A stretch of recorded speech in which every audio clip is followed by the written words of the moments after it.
दोस्तों, इस कहानी की शुरुआत होती है और हम 11 साल की लड़की निम को देखते हैं जो आइलैंड पर घूम रही होती है। दोस्तों, यहाँ पर हमें पता चलता है कि इस आइलैंड पर जितने भी जीव हैं वो सब निम के दोस्त हैं। यहाँ पर हमें पता चलता है कि निम की मॉम की मृत्यु हो चुकी है। दरअसल निम की मॉम एक एक्सप्लोरर थी और वो समुद्र की यात्रा कर रही थी, तो उसके सामने ब्लू व्हेल आ गई। हालांकि वो निम की मॉम को नुकसान तो नहीं पहुंचाना चाहती थी।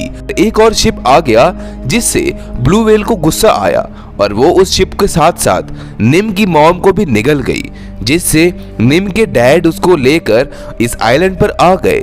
यहाँ आकर निम के डैड निम को कुछ किताबें देता है और वो किताबें एलेक्स राइटर की होती हैं, जिसे पढ़कर निम को ऐसा लगता है कि वो भी उस कहानी का हिस्सा बन गई है। दूसरी तरफ हम एक लेडी को देख पाते हैं जिसका नाम होता है अलेक्जेंड्रा। ये वही लेखक है जो एलेक्स नाम के कैरेक्टर की कहानियां लिखती है। दोस्तों, उसे एक साइकोलॉजिकल बीमारी भी होती है जिसमें उसको लगता है कि वो अपने कैरेक्टर, जो कि उसके किताब का कैरेक्टर है जिसका नाम एलेक्स है, वो उससे हमेशा बात करती रहती है। और अब वो अपनी कहानियों में ये दिखाना चाहती है कि एलेक्स एक ज्वालामुखी में फंस चुकी है। लेकिन दोस्तों, उसे ये समझ नहीं आ रहा होता कि वो अपनी इस कहानी को पूरा कैसे करे। इसलिए वो इंटरनेट पर ज्वालामुखी की फोटो सर्च करती है और जल्द ही उसको वो फोटो मिल जाती है जिसपे ज्वालामुखी है। दोस्तों, हमें पता चलता है कि ये वही आइलैंड है जिसमें निम और उसके पिता जैक रहते हैं। इन दोनों ने इस आइलैंड की फोटो भी पोस्ट की होती है और तो और यहाँ पर जैक की ईमेल आईडी भी शो होती है। वहीं हमें जैक को दिखाया जाता है जो बायोलॉजिकल रिसर्च कर रहा होता है और इसी रिसर्च को बढ़ाने उसको यहाँ से 2 दिन के सफर के लिए जाना है। वो निम को भी अपने साथ ले जाने को कहता है, पर निम अपने डैड को साफ साफ मना कर देती है और कहती है कि मेरा कछुआ भी अंडे देने ही वाला है और मैं उसे ऐसे छोड़कर नहीं जा सकती। अब ना चाहते भी जैक अपनी बेटी को छोड़कर यहाँ से चला जाता है। अब दोस्तों, निम इस पूरे आइलैंड पर अकेली है। इसी तरह से रात में निम जब अपने डैड के कंप्यूटर के पास जाकर बैठती है तो वो देख पाती है कि उसके डैड को किसी ने मेल किया है और जब वो ध्यान से देखती है तो वो मेल एलेक्स ने भेजा होता है। दरअसल दोस्तों, अलेक्जेंड्रा ने अपना नाम मेल में एलेक्स लिखा होता है। ये देखकर निम बहुत खुश होती है कि एलेक्स, जिस राइटर की वो फैन है, उसने उसको मेल किया है जिसमें लिखा होता है कि मुझे अगले एडवेंचर के लिए तुम्हारी मदद की जरूरत है। निम ये देखकर बहुत खुश होती है और उसको रिप्लाई कर देती है, हम तुम्हारी मदद करने के लिए तैयार हैं। जब अलेक्जेंड्रा को इस मेल का जवाब मिलता है तो वो बहुत खुश हो जाती है। वहीं दोस्तों, हमें दिखाया जाता है कि निम जो सैटेलाइट की मदद से अपने डैड को कॉल करती है और बताती है कि डैड, मेरे कछुए ने बहुत सारे अंडे दिए हैं। ये सुनकर निम का डैड जैक बहुत खुश होता है और वो निम को कहता है कि कल सुबह मैं घर पहुंच जाऊंगा। इसी बीच दोस्तों, हम देख पाते हैं कि वहां पर बहुत खतरनाक तूफान आ जाता है। निम भी इस तूफान को देखकर बहुत डर जाती है। अब निम जैसे तैसे करके रात गुजारती है और अगली सुबह जब वो उठकर देखती है तो उसे पता चलता है कि तूफान की वजह से उसका घर पूरी तरह से तबाह हो गया होता है। सबसे पहले निम छत पर जाकर सोलर पैनल की वायर ठीक करती है और उससे अपने डैड को कॉल करने की कोशिश करती है। वहीं हमें दिखाया जाता है कि जैक का फोन पानी के नीचे पड़ा होता है और वो अपनी बोट में बेहोश होता है। अब दोस्तों, वो जैसे तैसे करके मशीन के जरिए बोट से पानी बाहर निकालता है और अब उसे कैसे भी करके आइलैंड तक पहुंचना ही होगा जहां पर उसकी बेटी निम है।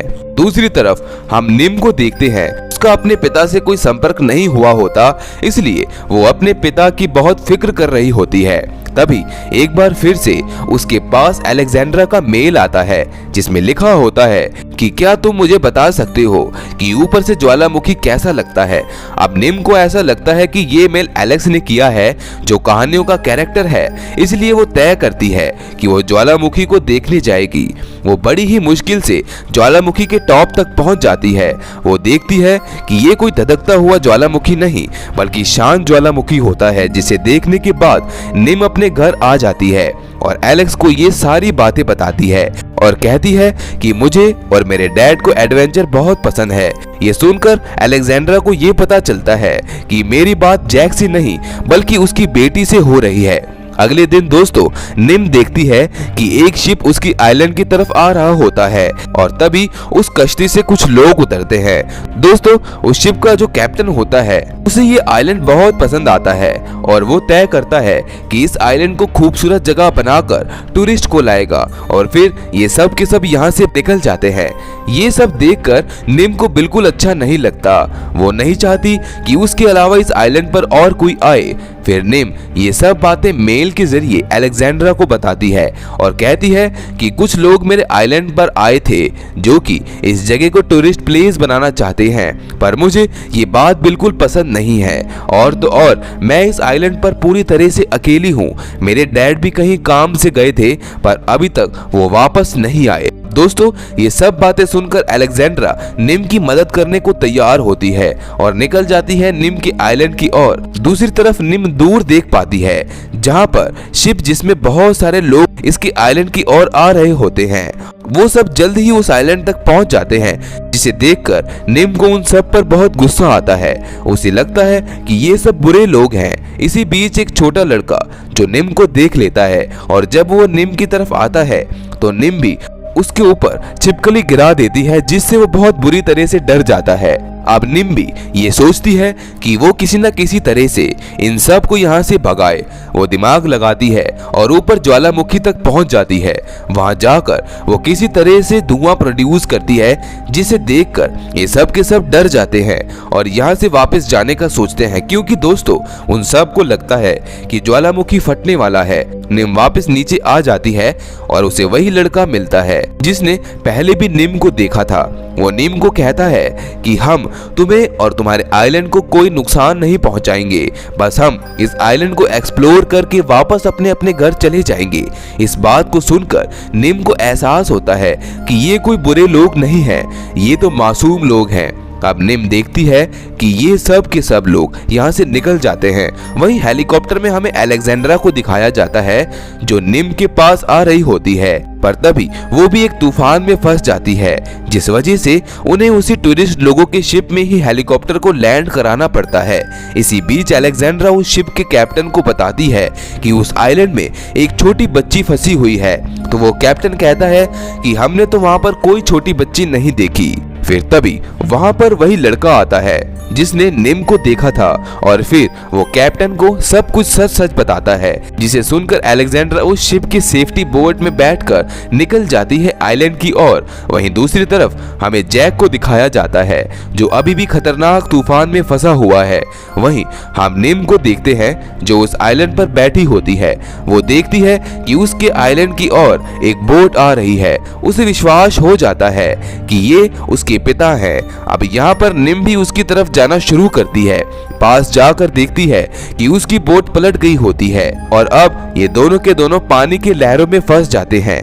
अगली सुबह हम इन दोनों को किनारे में पड़ा हुआ देखते हैं, जहां पर निम अलेक्जेंड्रा को देखकर हैरान होती है। अलेक्जेंड्रा उसको बताती है कि मैं तुम्हारी यहाँ पर मदद करने आई हूँ और मैं ही हूँ जिससे तुम मेल के जरिए बात किया करती थी। ये सुनकर वो गुस्से में आ जाती है और कहती है कि ऐसा करके तुमने मुझे धोखा दिया है। ये सुनकर वो यहाँ से भाग जाती है। अब क्या अलेक्जेंड्रा को किसी भी तरह से निम को मनाना ही होगा। रात में अलेक्जेंड्रा निम के पास जाती है और उसे मनाने की कोशिश करती है। पहले तो निम उसकी बातें नहीं सुनती पर जल्द ही मान जाती है। अब जब ये साथ में बैठकर खाना खा रहे होते हैं तो निम उसको बताती है कि मेरे डैड को 2 दिन पहले आ जाना चाहिए था, पर आज मेरे डैड को 4 दिन बीत गए हैं, वो अभी भी वापस नहीं आए। तो अलेक्जेंड्रा कहती है कि तुम चिंता मत करो, वो जल्द ही वापस लौट आएंगे। अगली सुबह दोस्तों ये दोनों समुद्र की तरफ देख रहे होते हैं और तभी निम देखती है कि छोटी सी हाथ से बनी हुई बोट उनकी आइलैंड की ओर आ रही होती है और उस पर निम के पिता जैक होते हैं। वो भाग कर जाती है और अपने डैड को गले से लगा लेती है। तभी यहाँ पर अलेक्जेंड्रा भी आ जाती है। वो जैक को बताती है कि मैं ही वो राइटर हूँ जिसने एलेक्स की सभी कहानियां लिखी हैं। और अब दोस्तों ये तीनों के तीनों इस आइलैंड पर रहने का फैसला कर लेते हैं। कहानी के अंत में हम देखते हैं कि ये तीनों कोकोनट बॉल से खेल रहे होते हैं और तो और निम को एक मॉम की जो कमी थी वो भी उसे अलेक्जेंड्रा के रूप में मिल जाती है और अब ये सब इस आइलैंड पर बहुत खुश हैं क्योंकि यही आइलैंड अब इनकी छोटी सी दुनिया है। इसी के साथ दोस्तों इस मूवी का यही अंत हो जाता है। ऐसी और भी सर्वाइवल मूवीज देखने के लिए आप मेरे चैनल हॉलीवुड एक्सप्लेनर प्रेस को सब्सक्राइब कर लीजिए। इस मूवी में सिर्फ इतना ही। मिलते हैं नेक्स्ट वीडियो में। उम्मीद करता हूँ कि आपको ये वीडियो पसंद आई होगी।